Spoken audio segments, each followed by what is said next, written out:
fellow book enthusiast, that's what I'm gonna assume you are if you're watching this video. Yes, I read over 100 books in 2024, and I believe you can do the same thing. In this video, I'm gonna give you 3 to 4 tips that I've ranked in order of importance to me. Feel free to rearrange them in your life as you see fit. Before we get into the tips though, I do want to give you guys a little bit of background on me. I am not the kind of person that can sit around and read all day, but I still made time to do it. Last year, I was a full-time student, both semesters.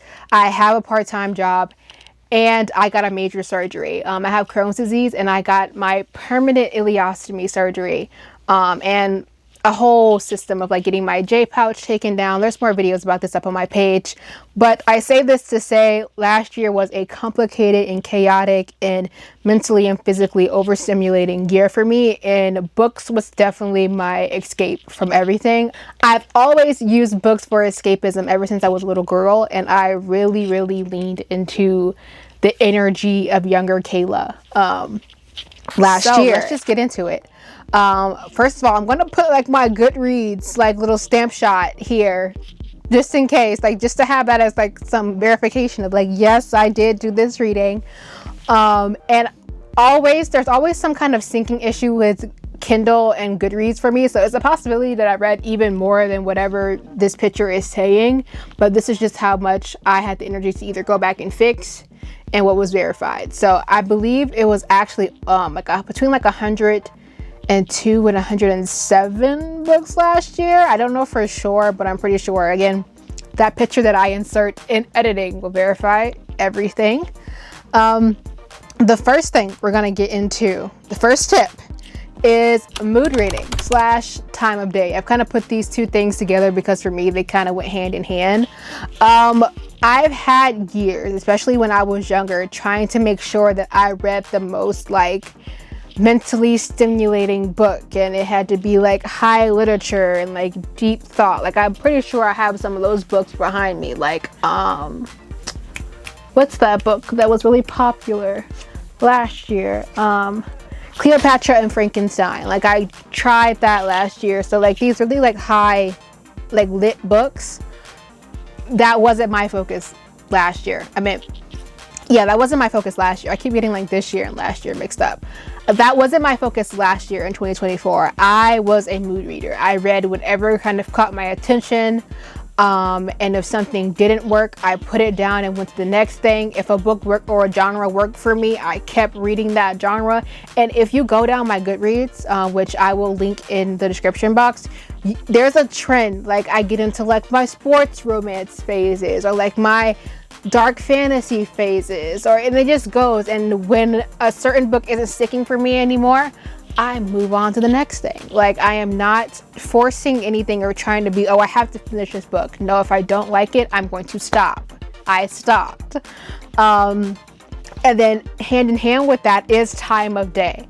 I didn't try to read during moments or during like times of my life where I knew I was going to be super stressed out and thinking of every other thing except reading. Like I remember my freshman year of college, I didn't read a lot because I was constantly trying to read at the weirdest moments, and I'll be thinking about all the work that I needed to do while I was reading, and I couldn't focus on anything. So last year I primarily focused a lot of my reading right before bed. So instead of scrolling on my phone or being on TikTok, I pulled up my Kindle and I read, or I had like my reading light and I read my physical book in the morning. So before I wake up, again, during those moments that I would probably just scroll on my phone or be on like doing something frivolous, I read. I also read a lot during like meals that I wasn't really having with my family. So a lot of time for us, lunch is really casual.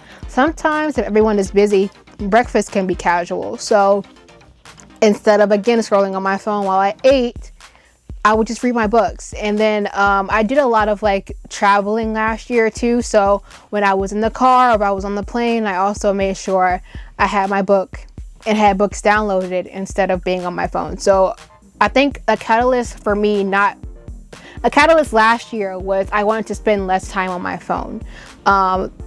being on social media and things helped me a lot at the beginning of my journey with Crohn's disease, but I started to notice the negative effects too of like the constant, like, what am I trying to say? Constantly seeing everybody else's lives play out on my phone, and like FOMO turning into like something that was like detrimental to my mental, honestly. Like, you can have FOMO, it's like, man, I wish I was there, and you can go on about your life. Or you can have the kind of FOMO that kind of like eats away at you, because it's like, I wish I was doing this with my life and I can't right now because of like things. So I wanted to spend less time on social media, and less time on social media is where like I wasn't necessarily connecting with people. Like, I could be on Pinterest because that's a little bit different. It's not like as online as being on TikTok or Instagram. So during the time that I would usually, and another thing too, before I move on, I worked in social media management. So a lot of my time was being spent on social media in 2022. So I just noticed with last year with like getting my job, and like I just needed more balance and just more freedom for my mind to just roam, and reading helped with that. So that's the first tip. I want to try not to be so long-winded in this video. The second tip for me is reading is social. You should be able to talk about the books that you're reading with other people and connect with other people to get book recommendations, and do your reviews, respond to random people's reviews on Goodreads and Amazon and things like that. Like, reading is a social thing that should be like discussed. That was like the biggest thing for me, is being able to talk about the books that I was reading, and like have like notice like other people were having the same reactions to me, like making it a social thing. So I wanted to spend less time on social media, but I didn't necessarily want to lose social aspects of my life. And reading also helped with that. I'm one of my closest friends. We talk about books all the time, like book recommendations, like live updates. We do that. And I think it also goes into like other avenues of like TV shows and things too, but we're just talking about books for this video. Yeah, reading is social. Of course, being on Bookstagram or Book Talk, getting recommendations. I connected with even some of the authors of my favorite books from last year.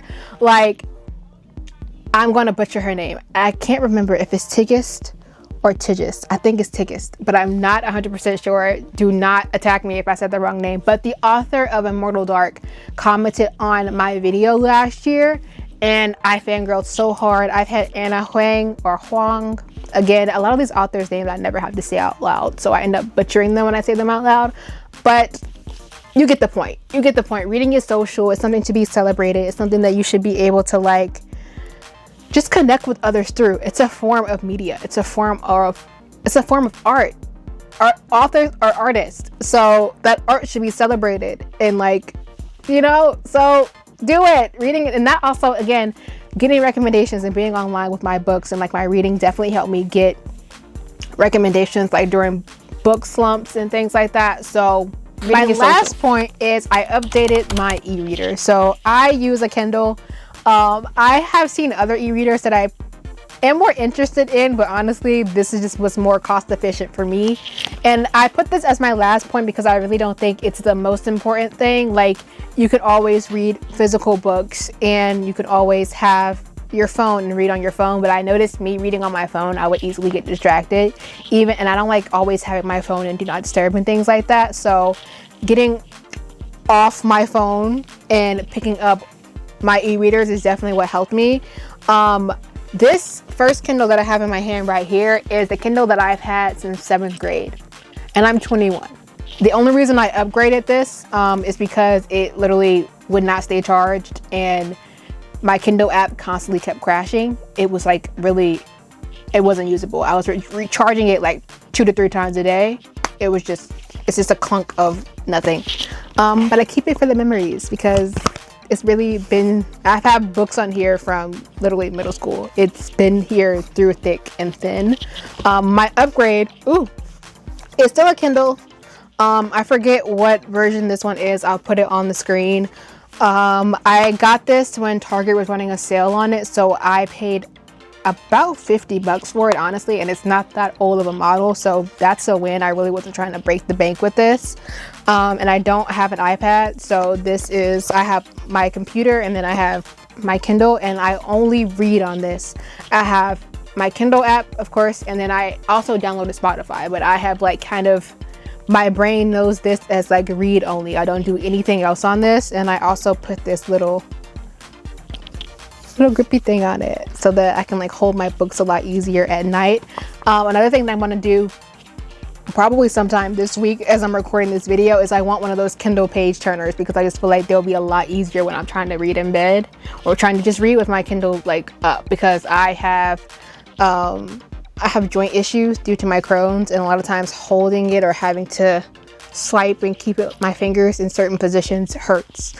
But yeah, I updated my e-reader. I think again the e-reader is so nice to get off your phone and to just have a device for reading. I have Kindle Unlimited, so that was like a part of like the whole Kindle e-reader situation. Once I upgraded my Kindle, I also like was able to properly utilize my Kindle Unlimited subscription, and I also put a link to getting, I think, a few months for free in my description box that you guys can use that. I think Kindle Unlimited is around $11 to $12 a month. And really, I think the average book is between $13 and $15, even if it's a paperback, especially if it's a popular book. So as long as you read one book on Kindle Unlimited a month, you get your money's worth. I end up usually reading about 4-ish at the least, because I read a book every few days. Obviously, I do anything to kind of keep my reading fun. Again, engaging with it on social media. I even have, these are like my two, oops, something fell off my desk. These are my two current reads, like physically. I'm also reading a book on my Kindle, and I have these cute little bookmarks that I got from like different stores. I don't know if you guys can see that, if it's gonna focus. Yeah, but this one says book on, world off, and I love bookmarks with like these little gems at the bottom of them. And then this book right here that I'm actually reading for my book club called Chronically the Illest, the Media Club. I'll link all of the information to it in the description box, but I'm on Instagram for it. And I'm going to be doing book club updates too eventually on YouTube, in like lives and things like that, where we talk about the books, and probably like some readathons. Like I've seen these 24-hour readathons, like 12-hour readathons, and I really want to do that. I also started doing like tabs in my book. I'm really like, I'm not super serious about it, like certain quotes, certain plot things, and basically when I noticed there's like a pattern for me in these books, I start to like mark them the same color, and I usually keep my tabs in the front of the book. And I also did that for this book as well. And it's only books I really like. I don't force myself to tab books I don't like, because what is the point of that? I've had some books that I've read this year already that's been like 2-3 star reads for me. Why would I tab that? What do I want to remember about that? So yeah, reading should be fun, social, everything. It's an escape for me. I'm not trying to be, this year I did tell myself I wanted to read less like fluffy romance and do try to get into a little bit more of the serious reads, because I do enjoy those now that I've kind of gotten my momentum back up. So we're going to see if I can stick to that. So far I have not. But yeah, that is how I read over 100 books in 2024. If you try any of this stuff, or if you plan on trying any of this stuff, please let me know.